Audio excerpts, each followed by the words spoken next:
The mining station times, Prometheus Dawn times, had been silent for 3 days, when Communications Officer Sarah Chen finally picked up the faint emergency beacon, cutting through the static of deep space. The signal was weak, barely registering on their equipment, originating from the Outer Rim territories, where few dared to venture anymore. Captain Marcus Rivera leaned over her shoulder, studying the readout with practiced eyes.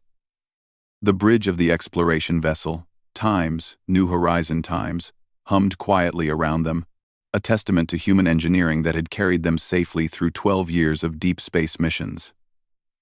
"Can you clean it up?" he asked. His weathered face creased with concern. Sarah's fingers danced across her console, filtering frequencies and boosting signal strength.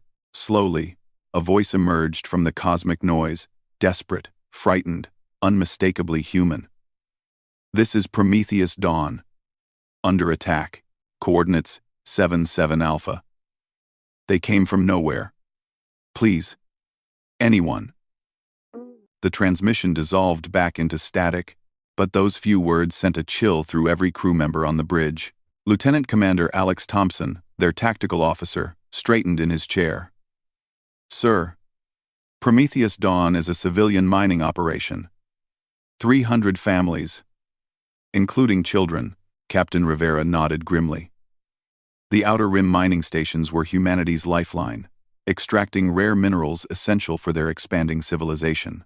These weren't military installations, they were communities, complete with schools, markets, and homes carved into asteroids light years from Earth. Navigation? How long to reach those coordinates?" Rivera commanded. Ensign Park's voice was steady despite her youth. "At maximum burn, 18 hours, sir. Then we burn hard. All hands, prepare for emergency acceleration." Rivera activated the ship-wide communication system. "This is the captain. We've received a distress call from one of our mining stations. We're the closest vessel, and 300 of our people need help. I won't lie to you, we don't know what we're flying into, but we're going anyway. That's what we do." As the Times New Horizon Times surged forward, its engines pushing the boundaries of safe operation, nobody spoke the fear they all shared. The Outer Rim had been quiet for decades, but old spacers still told stories. Stories of ships that vanished without explanation, of entire colonies found empty and lifeless. Their populations simply gone. Dr. Elena Vasquez, their xenobiology specialist, broke the silence. "Captain, if I may, the Outer Rim surveys from 20 years ago detected signs of ancient civilization in that sector. Nothing confirmed, but the geological reports mentioned structures that couldn't be natural formations." Rivera absorbed this information without changing expression, but Thompson leaned forward. "You think we might be dealing with first contact?" "I think," Dr. Vasquez said carefully, "that we should be prepared for anything." 18 hours felt like 18 days. The crew went through emergency protocols, checking weapons systems that hadn't been used outside of drills, reviewing first contact procedures that existed more in theory than practice. The Times New Horizon Times wasn't a warship, it was an exploration vessel with defensive capabilities, designed to study and survive, not to fight. When they finally dropped out of faster-than-light travel at the coordinates, the sight that greeted them defied comprehension. The Prometheus Dawn mining station, a kilometer-long asteroid honeycombed with habitable chambers, hung motionless in space. But it wasn't alone. Massive structures surrounded its ships, if they could be called that. They were organic in appearance, like enormous jellyfish constructed from metal and energy, their surfaces rippling with patterns of light that hurt to look at directly. Each vessel dwarfed the human station, and there were dozens of them. "My God," whispered Sarah Chen. Captain Rivera's training took over. "Tactical, what are we looking at?"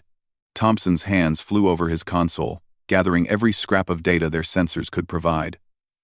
"Unknown composition, sir. The hulls don't match any materials in our database. Energy readings are significant. Each of those ships outputs more power than our entire fleet back home. Life signs from Prometheus Dawn?" A pause that stretched too long.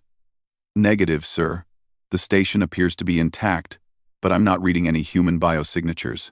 The bridge fell silent except for the quiet hum of electronics. 300 people, miners, engineers, teachers, children, all gone. Rivera felt the weight of command settle heavier on his shoulders. "Sir," Thompson continued, his voice tight with strain, "I'm detecting movement.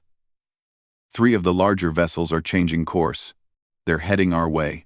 On the main screen, the alien ships began to move with impossible grace, their organic forms undulating through space, without any visible means of propulsion. They approached with the patient confidence of apex predators who had never known defeat.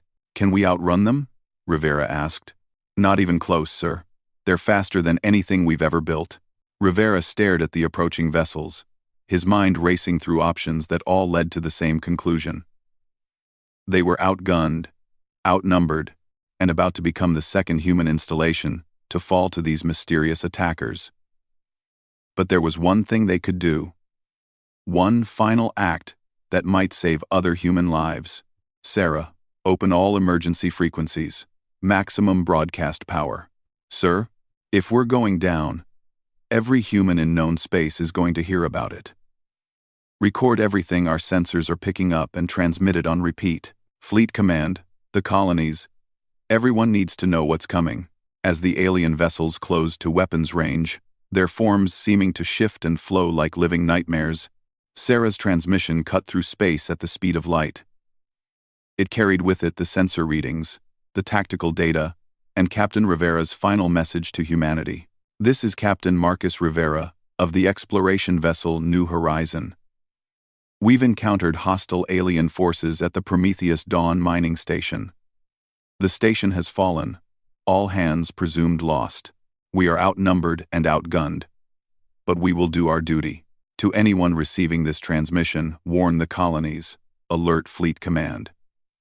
They have technology beyond our understanding, but they've made one mistake." The nearest alien vessel opened fire, streams of energy that seemed to bend reality around them, reaching across space toward the tiny human ship. Rivera gripped his command chair, his voice steady despite the approaching death. They picked a fight with humanity. The transmission ended as the New Horizon vanished in a brief star of nuclear fire. But the message was already racing across the galaxy, carrying with it the coordinates of humanity's first contact with an enemy that considered them nothing more than insects to be exterminated. In deep space monitoring stations scattered across human space, automated systems began to register the emergency broadcast. Relay stations picked up the signal and amplified it. Within hours, every human outpost, colony, and ship would know what had happened at Prometheus Dawn. More importantly, Fleet Command would know, and Admiral Catherine Hayes, commander of humanity's military forces, would have to decide how to respond to an attack on human civilians by an enemy that had just demonstrated overwhelming technological superiority. The distress signal from one small exploration vessel was about to wake something in humanity that their enemies couldn't possibly comprehend. Not technological superiority or advanced weapons, but something far more dangerous.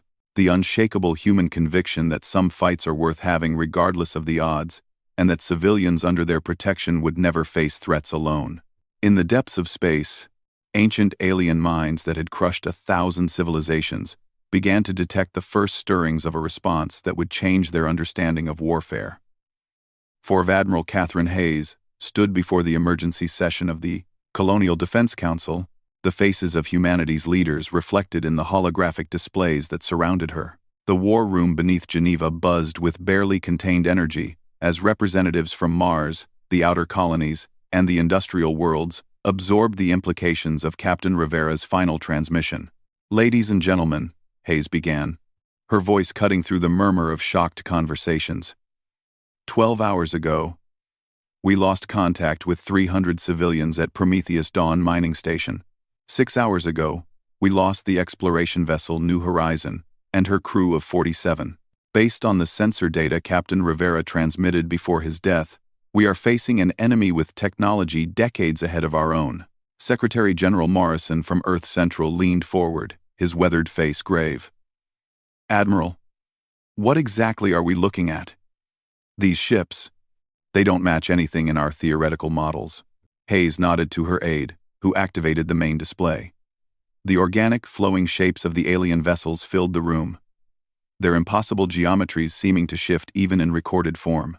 We've designated them as Leviathan-class vessels, based on their size and configuration. Each one appears to be approximately 5 kilometers in length, composed of materials our scientists can't even identify. They move through space without visible propulsion, and their energy output suggests power sources beyond our current understanding. How many? The question came from General Park, representing the Martian Defense Force. At Prometheus dawn, our count shows 43 confirmed vessels. But Admiral, Chief Intelligence Officer Reynolds interrupted, pulling up a new display. The Deep Space Monitoring Network has detected similar energy signatures at 17 other locations along the rim. If each location has a similar fleet, over 700 ships, Hayes finished grimly, all positioned at strategic points along our outer territories. The room fell silent as the implications sank in. Counselor Singh from the industrial worlds was the first to speak. They're not exploring. This is an invasion. It's worse than that, Dr. Richard Chen, Director of Xenological Studies, interjected. I've analyzed their positioning. They've placed their fleets at choke points that would allow them to cut off supply lines between our outer colonies and the inner worlds. This isn't just an invasion, it's a siege. They're planning to strangle our civilization. Hayes watched the faces around her, seeing the fear and uncertainty that came with humanity's first contact with hostile alien life. But she also saw something else, the hard determination that had carried their species from caves to the stars. Admiral, Counselor Martinez from the Tau Ceti colonies spoke up. What are our options? Hayes activated another display, showing the deployment of human forces across known space. We have the home fleet, 60 ships of the line protecting Earth and Mars. The Colonial Defense Forces add another 120 vessels scattered across our territories. On paper, we're outnumbered 4-1. On paper, General Kim from the Asteroid Belt Stations noted. What about reality? In reality, we're facing technology that can destroy our most advanced ship without taking damage. A direct confrontation would be suicide. Hayes paused, letting that sink in before continuing. But we're not going to abandon our people. The Admiral moved to the tactical display, highlighting human fleet positions across the galaxy. Operation Homefront begins in 6 hours. We're recalling every ship, every squadron, every colonial defense vessel to designated rally points. The outer rim colonies will be evacuated to defensible positions in the inner systems. You're talking about abandoning half our territory, Counselor Singh protested. The mining operations, the agricultural worlds, the research stations without them, our economy will collapse. Our economy is meaningless if our species is extinct, Hayes replied sharply. But this isn't a retreat. It's a strategic withdrawal. We need time to study their technology, understand their capabilities, and develop countermeasures. Dr. Chen pulled up xenological protocols on his personal display. Admiral, has there been any attempt at communication? Perhaps this is a misunderstanding. Doctor, Hayes interrupted, activating the final piece of Rivera's transmission. The bridge crew's voices filled the room, clinical and professional even in the face of death. Their first action was to exterminate 300 civilians without warning. Their second was to destroy a ship that posed no threat to them. This enemy isn't interested in communication. Fleet Commander Jackson, representing the Deep Space Exploration Corps, leaned back in his chair. So, what's the real plan, Admiral? Because evacuating to the inner systems won't save us if these things can build fleets that size. Hayes smiled grimly. The expression of a predator who had been underestimated. The real plan, Commander, is to remind the galaxy why humans survived. When stronger, smarter species went extinct, we're going to fight dirty. She activated a classified display, showing ship construction facilities hidden in asteroid fields and deep space installations. Project Lazarus has been running theoretical scenarios for asymmetric warfare against superior alien forces for 30 years. We have contingency plans for exactly this situation. The room stirred with interest. Project Lazarus was known to exist, but its details were classified above most of their clearance levels. Nuclear mining charges converted to anti-ship weapons. Asteroid-based missile batteries disguised as mining equipment. Stealth frigates built for hit-and-run tactics. Most importantly, we have something they don't expect. Which is, Secretary General Morrison asked, experience with losing. Hayes's words hung in the air like a challenge. Every species that reaches the stars does so by being the apex predator of their world. They win through superiority. Humans reached the stars by learning to survive when we were outmatched. We know how to fight dirty, how to make the strong pay for every victory, how to turn their advantages into weaknesses. Admiral Hayes walked to the central display, showing the galaxy with human territory highlighted in blue and the estimated alien positions in red. Ladies and gentlemen, we're about to wage the first interstellar guerrilla war in galactic history. Every asteroid belt becomes a fortress. Every trading route becomes a killing ground. Every colonial evacuation becomes bait for an ambush. General Park studied the tactical implications. Admiral, this kind of warfare, the casualties will be enormous. Even if we win, we might lose so many people that victory becomes meaningless. General, they started this war by murdering children on a mining station. They're counting on us to surrender rather than fight a bloody campaign. They're about to learn that humans don't surrender when their families are threatened. Hayes turned to address the full council. Authorization. Vote. All in favor of implementing Operation Homefront and Classified Protocol 7. The votes came in unanimously. Earth, Mars, the colonies, the industrial world's humanity, spoke with one voice. Motion carried. Dr. Chen, you have 48 hours to analyze every piece of data from Captain Rivera's transmission. I want weaknesses, vulnerabilities, anything we can exploit. General Park, begin immediate evacuation of Outer Rim civilians to the inner system fortresses. Fleet Commander Jackson, recall all deep space vessels to rally points Alpha through Gamma. Hayes paused, looking at each face in turn. Finally, I'm issuing General Order 1 to all human forces. Any enemy vessel that attacks human civilians is to be considered a priority target, regardless of the tactical situation. We don't abandon our people. We don't negotiate with child killers. And we don't give ground without making them pay in blood. As the Council dispersed to implement humanity's response, Admiral Hayes remained in the war room, staring at the tactical display. Her aide, Commander Torres, approached quietly. Admiral, do you really think we can win this? Hayes didn't look away from the display, where red indicators showed alien forces massing at the edges of human space. Commander, 3 hours ago a single human ship died protecting the memory of 300 civilians.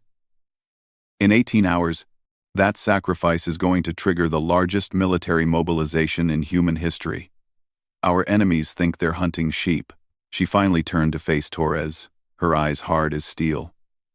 They're about to discover they've cornered a pack of wolves. Across human space, the machinery of war began to turn.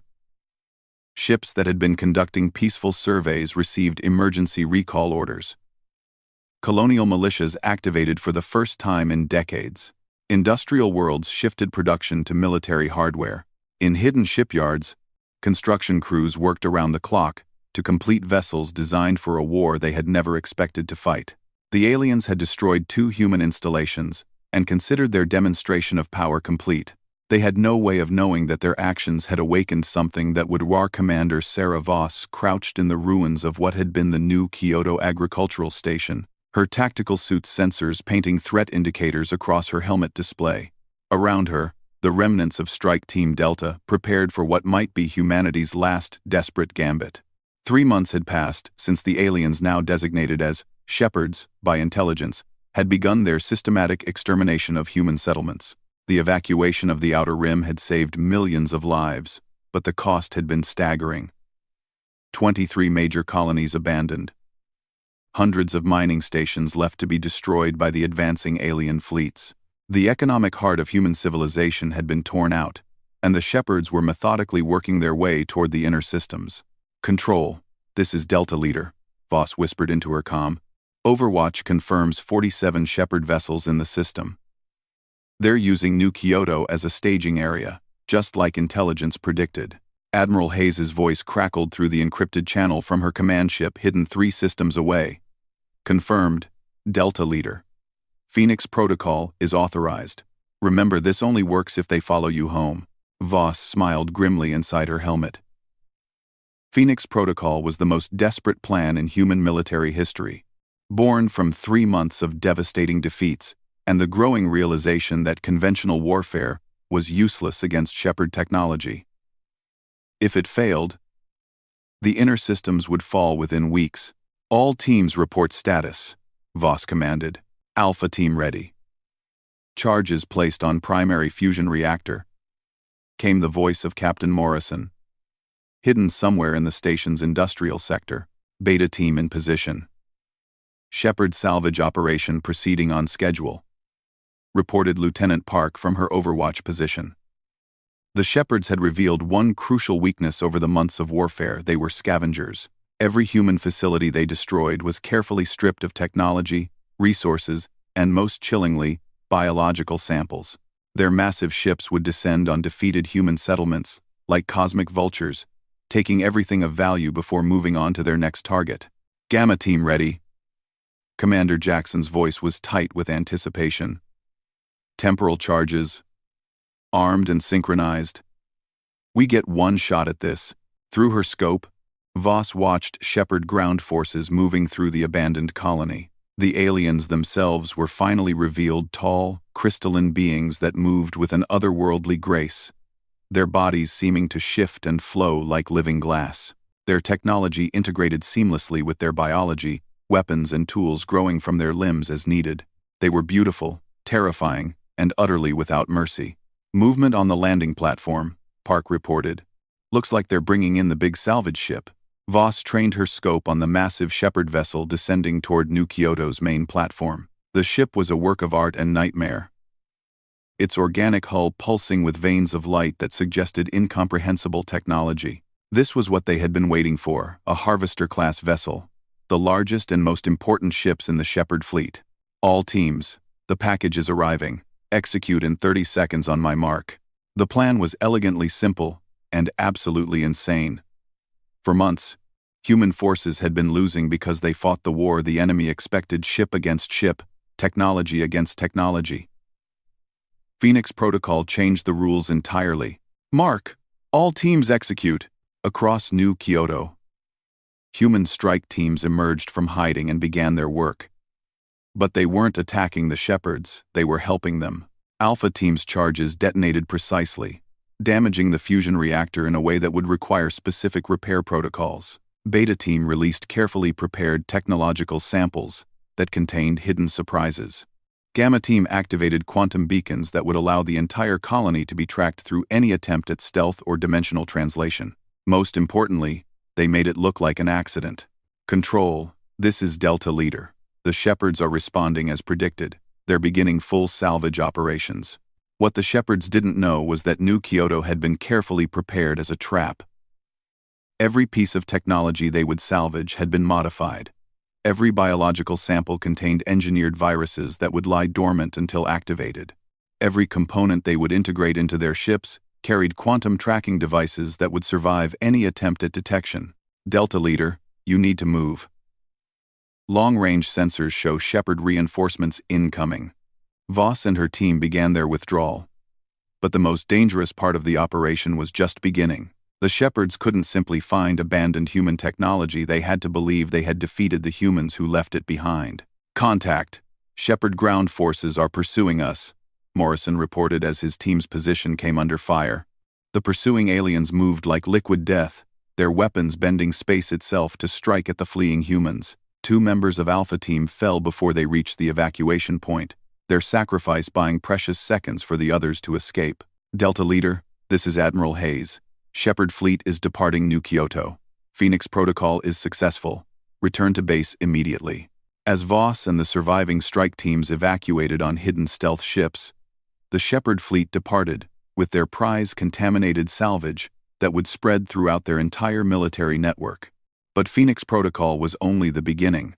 Across human space, the largest military mobilization in history was reaching completion. Admiral Hayes stood on the bridge of the Dreadnought Times Righteous Fury *, surrounded by holographic displays showing the positions of nearly 2,000 human warships. For 3 months, humanity had appeared to be in full retreat.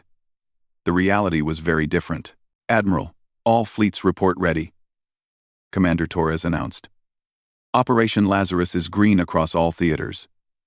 Hayes nodded, watching as quantum tracking signals from Phoenix Protocol painted the positions of Shepard fleets across the galaxy.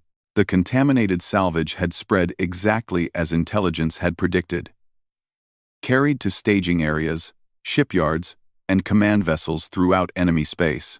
"Ladies and gentlemen," Hayes addressed the combined fleet commanders, 3 months ago, the Shepards made the mistake of thinking humans would fight fair. Today, they learn what happens when you corner a species that survived ice ages, plagues, and world wars.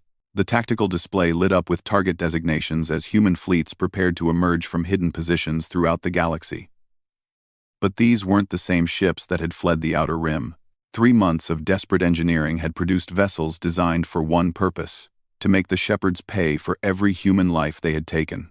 "All ships. This is Admiral Hayes. Execute Operation Lazarus. Today, we show the galaxy what human justice looks like." Aparis. Across known space, humanity struck with unprecedented coordination. Stealth frigates emerged from asteroid fields to attack Shepard supply lines.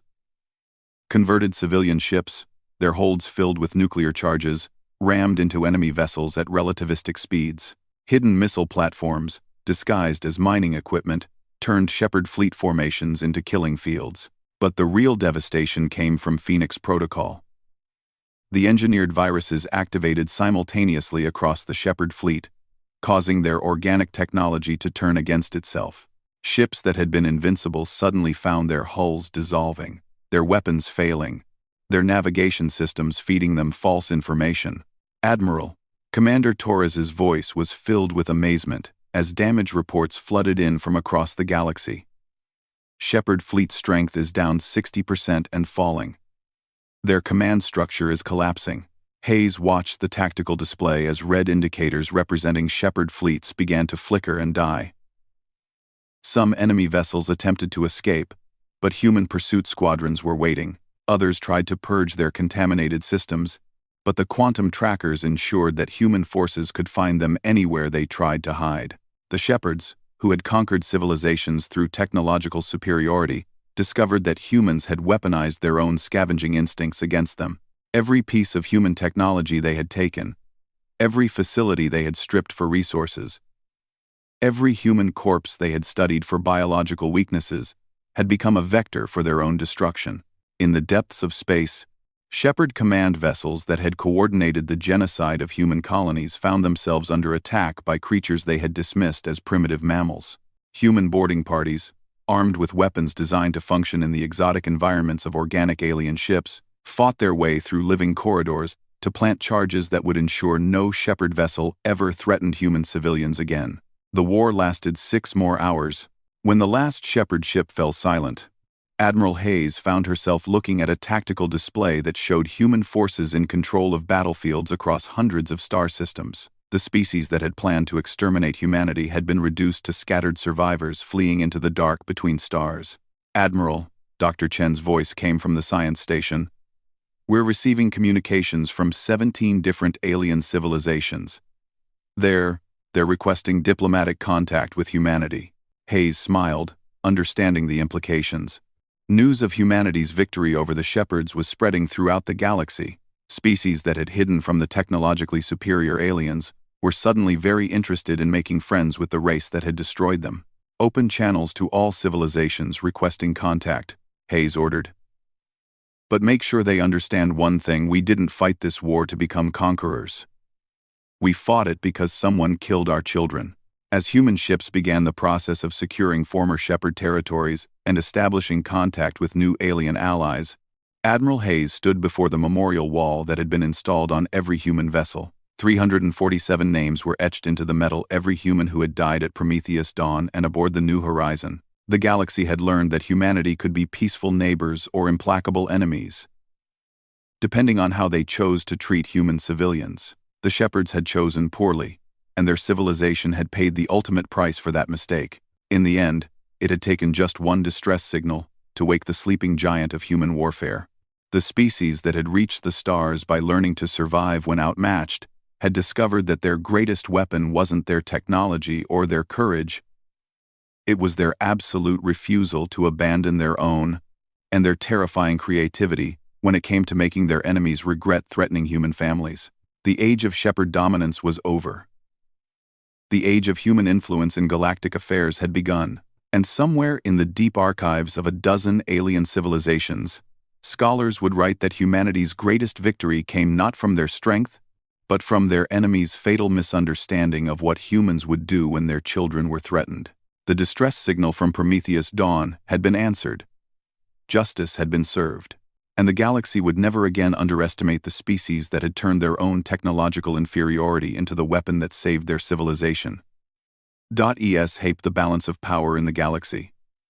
The terrifying human capacity to transform grief into rage, and rage into a weapon that could crack worlds.